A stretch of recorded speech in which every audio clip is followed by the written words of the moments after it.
This is Africa International Network.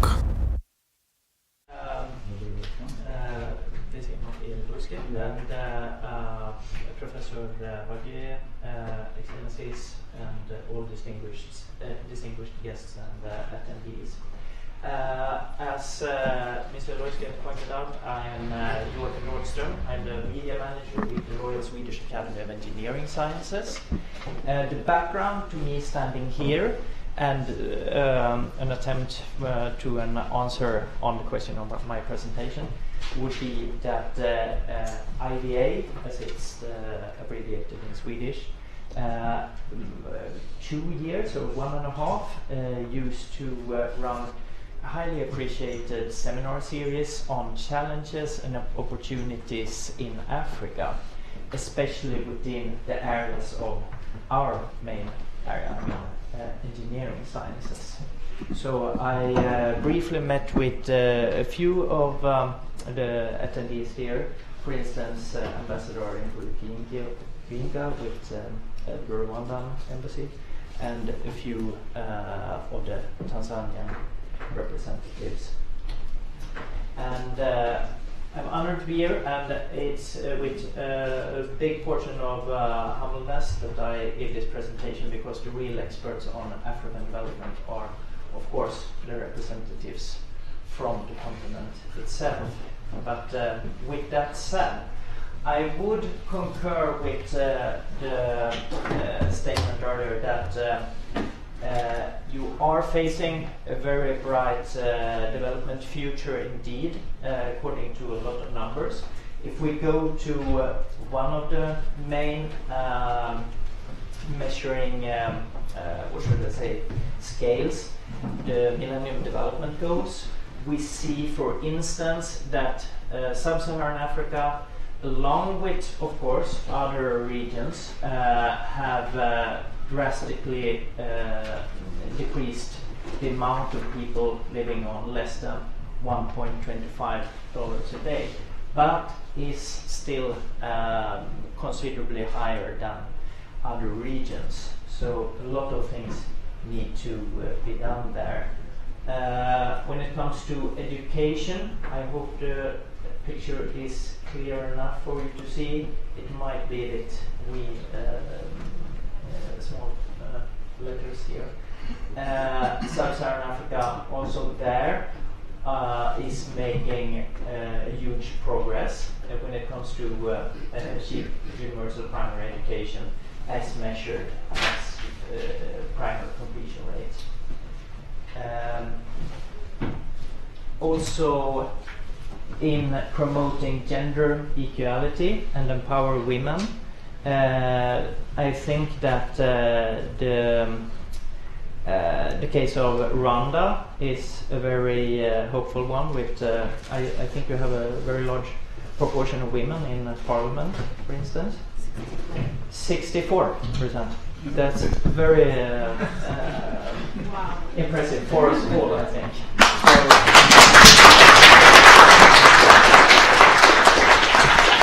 I tell any Swedish parliament member to go down there and learn a few things how to improve their record.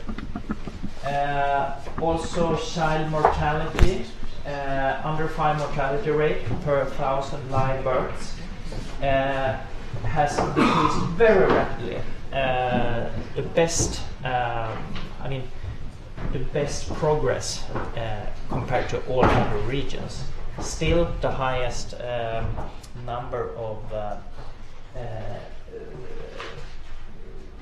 under 5 deaths in the world, but with a very good progress rate. And closely related to that would be the 5th goal, improving maternal health, with the maternal mortality ratio decreasing quite rapidly. HIV/AIDS, there the picture looked very grim indeed just 10-15 years back, and it was partly due to a very slow response both in Africa and from the surrounding world. Not enough was really known about the disease until a very late stage, and not powerful enough measures were being taken until the death toll had gone up to alarming rates. But now, thanks to these new kind of medicines, we see a decrease, albeit quite slow. Ensuring environmental sustainability, not as fast an improvement there, but still. And this is, if we look at, I mean, all of the development goals have a large number of measures being combined within the goals themselves. And this is just one of them, the share of population with access to improved sanitation. And also the last development goal, and do keep in mind that these have recently been followed up now by the set of sustainability. What is the SDG, right? Yeah, sustainable development goal. Thank you very much. But in hindsight, we can see that the last development goal has seen a very high increase also in internet users among Africans. And I'd say that if we were to look beyond 2013, the figure would increase exponentially, because internet usage in Africa is, really spreading. And with this in mind, I mean, starting from a low level in quite many different fields of development, but making huge progress all the same. Africa, of course, does face quite a few challenges. One would be the size. We tend to think of Africa as, one continent, and Africans, and as you know, they have one mindset, all of them, but nothing could be further from the truth. If we are looking at the continent, we can fill the entirety of China and India and USA, all of Eastern Europe except Russia, most of Western Europe, or all of it, I think, and Japan into the same continent. And if we try to look at what that means, if we look at the issue of Ebola, people used to be dead scared about going to Africa because of the Ebola threat a couple of years back. And if they only knew that the distance between, for instance, one of the hardest stricken cities, Monrovia, Liberia, that distance to, let's say, East and South Africa is larger than the distance to Sweden. Then they should be dead scared about me going to Malmö. Aren't you afraid of going to Malmö? I mean, you can contract Ebola. But that goes with the picture of Africa as being just one single culture, or almost country. Another challenge would be lack of electricity. If you see this picture, is from McKinsey and Company, a huge consultancy. They have measured the relationship between electricity consumption and GDP, and as you can see, those of you who like reading graphs, it's quite fine relationship between GDP per capita and electricity consumption. So if you want growth, you need electricity. The one can't go without the other. And the only thing is that we need to, what should I say, cut the linkage between electricity consumption as being hazardous to the environment or to people's health when it comes to setting up your diesel generator or making fires with gathered wooden sticks, and instead invest in clean energy, which is happening rapidly in Africa, I'd say. But here are a few numbers. Excluding South Africa, the entire installed generation capacity in Africa, in sub-Saharan Africa, is only 28 gigawatts. In Sweden itself, it's 40 gigawatts. So that gives some perspective. The numbers are from 2013, so better today, but still. And of course, coming back to the issue of the Ebola, which we mentioned, why doesn't more things happen when it comes to Africa? Why don't more people go down there to make business, to go as tourists, and thus contribute to the economy of Africa? Well, prejudices, ignorance, misconceptions. HIV/AIDS, probably not an misconception. I mean, the issue is huge, especially in southern part of Africa, but it has more and more come under control, and it's really a challenge for Africa itself, and nothing that should keep people away from going there. Poverty, of course, but as we saw on some of the first slides, poverty levels are decreasing in most parts of Africa, with the exception of a few conflict-stricken countries.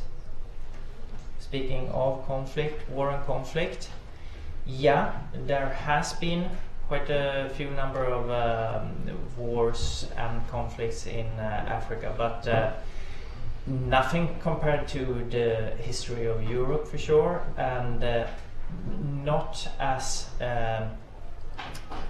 dire a picture as if you look at large parts of the other part of the world.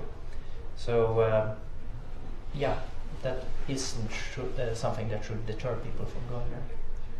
Also, the question of terrorism, something that would prevent people from going to a country, but without them knowing that you face 10,000 chance of or risk to be killed in a car accident and being blown up by a terrorist. And as earlier mentioned, Ebola, but that has completely gone down and is supposed to be eradicated in West Africa. And theft. But not many of these challenges are so grim as people tend to believe. Corruption, I mentioned last. I think it is still a serious threat to African development. But I will also show another slide that makes even that picture a bit vaguer, a bit more difficult to just see as a truth. I can say a few words about what kind of relationships Sweden has with Sub-Saharan Africa today. And as I told Professor Bagge earlier, he will have to correct me as soon as I am out on a deep water here. But what bothers me a bit is that, and that where I think that you as students and soon to be professionals within different fields, for instance business administration perhaps, can do something about is to change the trends in when it comes to historically low interest from the Swedish point of view in doing business with Africa. We've been there as development professionals, we've been there as tourists in some parts, we've been there in many different roles, but not yet as businessmen, and that's a shame. So just a few numbers.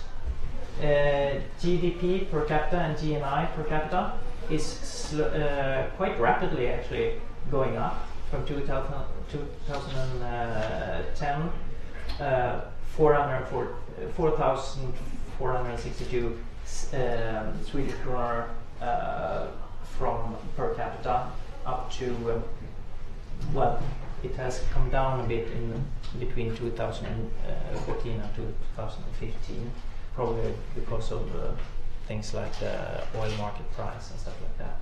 But still, and at the same time, trade in general, import and export, and if you look at the top graph, the green one, is very much on the same level. And that goes for goods especially, and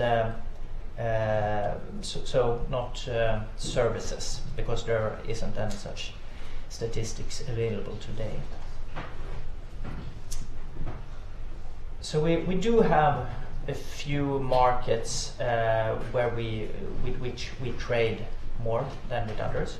South Africa is quite a long-standing trading partner with Sweden. Nigeria to a lesser extent. Ethiopia coming stronger and stronger. When it comes to import, there is one very much bigger statistics that completely overshadows the rest of it, and that's the import of oil from Nigeria. So that's where you see these numbers. Yeah, I'll just swift through that. So when it comes to exporting, Sweden has so far quite much ignored sub-Saharan Africa, and when it comes to import, the figures are even lower still.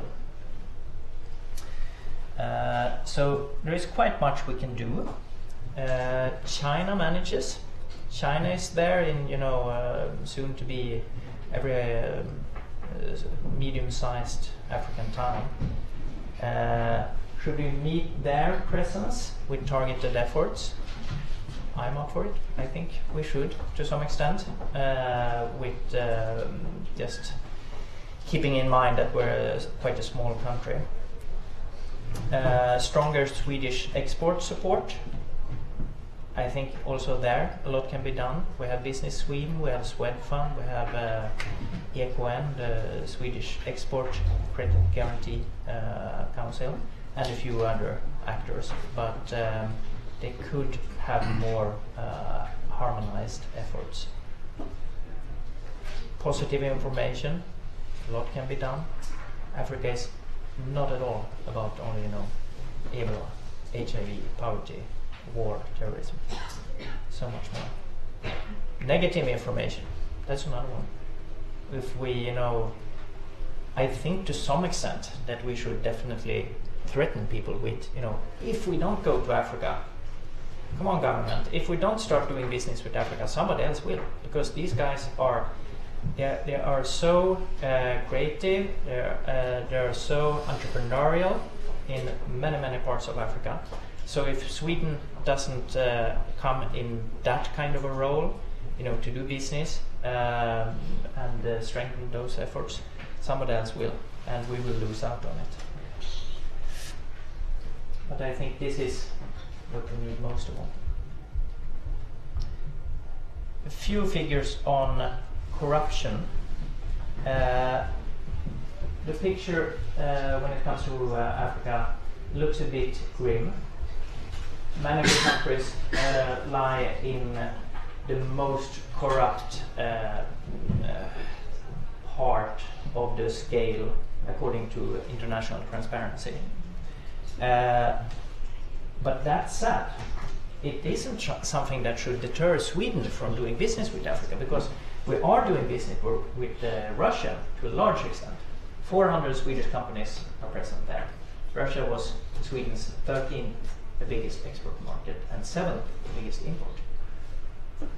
And the number of African countries that are less corrupt in Russia is quite a huge list. I mean, that isn't something that should deter responsible. I'll be very quick. I'll try to wrap it up. I just can't, not let you see a few of the figures that really emphasize how Africa has manifested itself when it comes to, improving the business climate, easing up different regulations and stuff like that. So it's easier to do business in Mauritius than in Spain, for instance. Easier to do business in Rwanda, Ambassador Nkulikinka's home country, and Botswana and South Africa than in China. Easier to go to Zambia or Namibia than to Philippines. And if you want to set up a business in Brazil or India, think again. You might want to do it in Kenya or Ghana if you're in for the ease of doing business aspect. And also when it comes to Sweden, with snaps and herring and whatever other atrocities that have been invited you to. Like Ambassador Rumviomboros, home country Burundi, it takes fewer days to set up a business there than here in Sweden. And the same goes with Rwanda, for instance, Senegal, and a few other countries. So with that, I hope that I have punctured a few myths and shed some light on a few development aspects in Africa. Thank you very much.